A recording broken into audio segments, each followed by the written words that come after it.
ከሰሞኑ አሜሪካን ሀገር ስደተኞችን በተመለከተ የተለያዩ ዘገባዎች ስንሰራላችሁ ነበር። በተለይ ደግሞ በቅርብ ጊዜያቶች ላይ አይሲ ኦፊሰሮች ወይም ህገወጥ ስደተኞችን እያደኑ ወደ ሀገራቸው የሚያስመልሱትን ኦፊሰሮች በተመለከተ የተለያዩ መረጃዎችን ስናካፍላችሁ ቆይተን ነበር። በዚህም አማካኝነት ብዙ ኢትዮጵያኖች ሌላ ሀገር ስደተኞችም በጭንቀት ውስጥ ወድቀው ነበር። በተለይም ወረቀት የሌላቸው ከቤታቸው መውጣት እስኪያስፈራቸው ድረስ ታደን ይሆን ወይ ቤታችን መተው አፍሰው ወደ ሀገራችን ይመልሱን ይሆን ወይ በማለት ብዙዎች በጭንቀት ያሳለፉበት ሳምንታት ነበረ።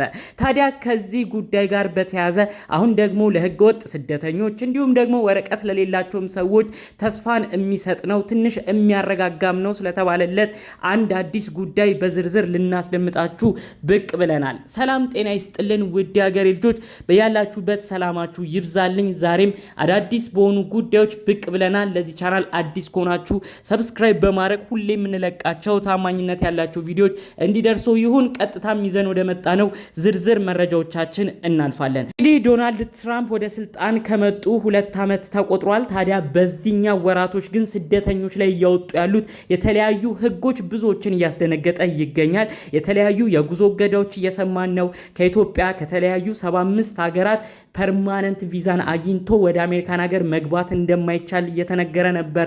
በመቀጠልም አሜሪካ የሚኖሩ ወረቀት የሌላቸውም ሰዎች እየታደኑ ወደ መጡበት ሀገር እንደሚመለሱን ጭምር መረጃዎቹ እየተሰሙ ነበር። ታዲያ ከዚህ ጉዳይ ጋር ተያይዞ አሜሪካን ሀገር የሚገኙትን ወረቀት የሌላቸውን ሰዎች የሚያድኑ ሰዎች አይሲ ኦፊሰሮች ይባላሉ። በትንታኔውም ኢሚግሬሽን ከስተምስ ኢንፎርስመንት ይባላል። ስራቸውም ቅድም እንዳልኳችሁ ነው። ህገወጥ ሰዎችን የተለያዩ ወንጀሎች ላይ ተሳትፈዋል የሚባሉ ሰዎችን እያደኑ ወደ ሀገራቸው ነው የሚመልሱት። የሚታሰሩትንም እንዲታሰሩ ያደርጋሉ።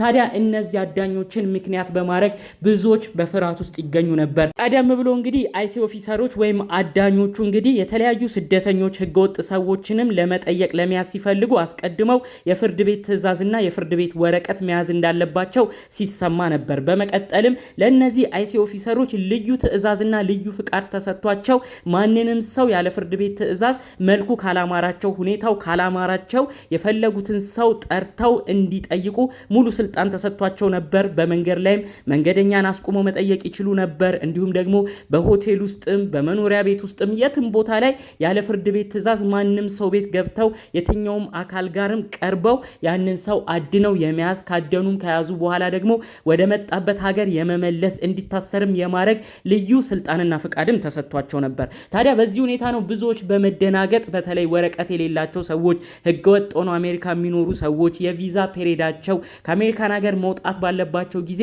ከአሜሪካን ሀገር ሳይወጡ ቆይተው ቪዛ ጊዜያቸው ተቃጥሎ የነበሩ ሰዎች በአጠቃላይ በጭንቀትና በፍርሃት ውስጥ ነበሩ። ብዙዎችም በቤታቸው ቆይተው ነበር በእነዚህ አይሲ ኦፊሰሮች ላለመያዝ፣ በእነዚህ ታዳኞችም ላለመያዝ። ታዲያ ከዚህ ጋር አያይዞ ሚኒሶታ ስቴት ላይ በጣም ከባድ ተቃውሞ እየተሰማ ነበር። በተለይ እነዚህ አይሲ ኦፊሰሮች ወይም አዳኞቹ ይህንን ተግባራዊ በሚያደርጉበት ነገር ላይ ጉልበትና ኃይልም እንደሚጠቀሙ ጭምር የተለያዩ መረጃዎች እየወጡ ነበር። አሜሪካን ሲቲዝን የሞተም ግለሰብ እንደነበር እንዲሁም 2 ሰዎች የሞቱ እንደነበሩ መረጃዎቹ ወጥተው ነበር። በዛም አስመልክቶ ሚኒሶታ የተለያዩ ቦታዎች ራሱ የተለያዩ ሰላማዊ ሰልፎችም ብዙ ህዝብ እየወጣ ነበር። ይህ ነገር እንዴት ነው? አሜሪካን ሀገር የጭንቀት ከተማ እየሆነች ነው፣ የጭንቀት ሀገር እየሆነች ነው። እነዚህ አይሲ ኦፊሰሮች አዳኞቹ ሰዎችን የሚይዙበት መልኩ፣ ሰዎችን የሚጠይቁበት መልኩ በጣም ኃይልና ጉልበትም የተሞላበት ነው በማለት ብዙ ወቀሳ እየተሰሙ ነበረ። የተለያዩ የመንግስት አካላትም ከዛው ዶናልድ ትራምፕ ብዙ ቅሬታዎችም ሲቀርቡባቸው ነበር በራሳቸው የመንግስት ሰዎችም። ታዲያ ይህንን አስመልክቶ ዶናልድ ትራምፕ ቃለመጠይቅ ተደርጎላቸው ነበረ። እነዚህ አይሲ ኦፊሰሮች ወይም አዳኞች ምን አይነት ትግበራን ነው የሚያደርጉት? እንዴት ነው አሰራራቸውስ? በማለት ብዙ ጥያቄዎች ቀርቦባቸዋል። ታዲያ እነዚህ ጭካኔ በተሞላበት መልኩ ሰው መግደል የሚያደርስበትን ነገር ዶናልድ ትራምፕም እንደማይደግፉ ነገር ግን አይሲ ኦፊሰሮች ወይም አዳኞች ስራቸውን መቀጠል እንዳለባቸው ስራቸውን ሲሰሩ ደግሞ እንግዲህ ቀለል ባለ መልኩ ጥያቄዎችን እየጠየቁ አሁንም ቢሆን ህገወጥ ስደተኞችና ወንጀለኞችን መያዝ መቀጠል እንዳለባቸው መልእክታቸውን አስተላልፈዋል ማለት ነው። እንግዲህ ይህን ተከትሎ ከሳቸው ንግግርም በኋላ ነው እንግዲህ አንድ ዜና የተሰማው። በተለይ ሚኒሶታ ሚኒያፖሊስ ያሉ አይሲ ኦፊሰሮች ስራቸው እየቀነሰ እንዳለ ነው መረጃው የተሰማው ማለት ነው። በአጠቃላይ ባለው መረጃ ከ700 የሚቆጠሩ አይሲ ኦፊሰሮች ወይም አዳኞች ቁጥራቸው እንዲቀንስ እንደተደረገም አንድ ላይ መረጃው ተሰምቷል ማለት ነው። እንግዲህ ይህ የሚያሳየው እነዚህ 700 የሚሆኑ አይሲዩ ኦፊሰሮች ወይም አዳኞች ቀሩ፣ ቁጥራቸው ቀነሰ ማለት በእያንዳንዱ ቦታ የሚፈትሹ ሰዎች የመቀነስ እድል ይኖረዋል። እያንዳንዱን ሰዎች በተለያዩ ቦታ እያገኙም የሚያሳቅቁ ሰዎች የመቀነስ እድል አለው ማለት ነው። ይህ የሚያሳየው እንግዲህ ትንሽም ቢሆን እፎይታ እንደሚሰጥ ነው። እነዚህ ኦፊሰሮች በበዙ ቁጥር በተለያዩ ቦታዎችም ባሉ ቁጥር ሰው እንደ ልቡ እንዳይንቀሳቀስ እየሆነ ነው። አጠቃላዩ እንግዲህ አይሲ ኦፊሰሮች በዝተው በነበረበት ወቅት ላይ በጣም በከባድ ሁኔታ ሰዎች በጭንቀት ውስጥ የሚገኙ እንደነበሩ መረጃዎቹም እኛም እየደረሰን ነበር ማለት ነው።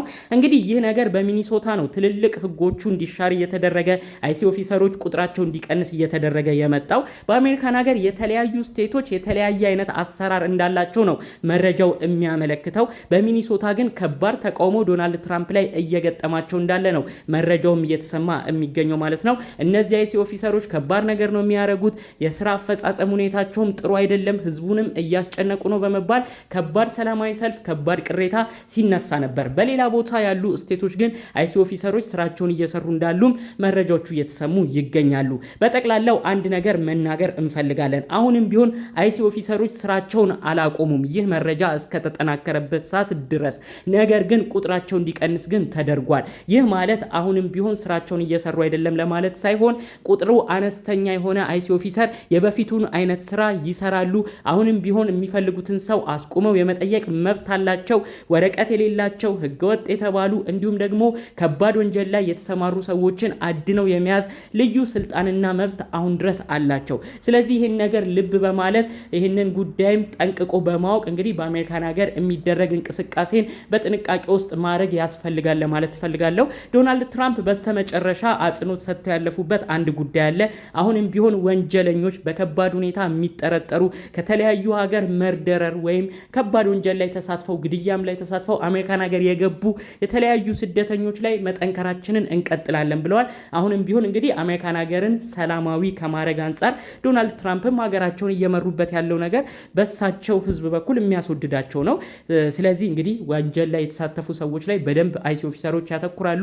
ከዛ በቀር ግን እንግዲህ እንደ በፊቱ ቁጥራቸው ባይበዛም አነስ ባለመልኩ የበፊቱ አይነት ፍተሻዎች መኖራቸው እንደሚቀጥልም ነው እንግዲህ ዶናልድ ትራምፕ በመልእክታቸው ያሰሙት ማለት ነው። ጠቅለል ባለመልኩ እንግዲህ ከሰሞኑ ብዙዎችን ስላሸበረው በተለይ አይሲ ኦፊሰሮችን ፍራቻ ብዙ ስደተኞች ወረቀት የሌላቸው ቤታቸው እየቀሩ በተለያዩ ሰቀቀን ውስጥ የሚገኙ የአይሲ ኦፊሰሮች ጉዳይ ከምን ደረሰ እያሉ ሲጠይቁበት ከነበረው ጉዳይ በተመለከተ ነበር ዘርዘር ያሉ መረጃዎችን ይዤላችሁ የመጣሁት።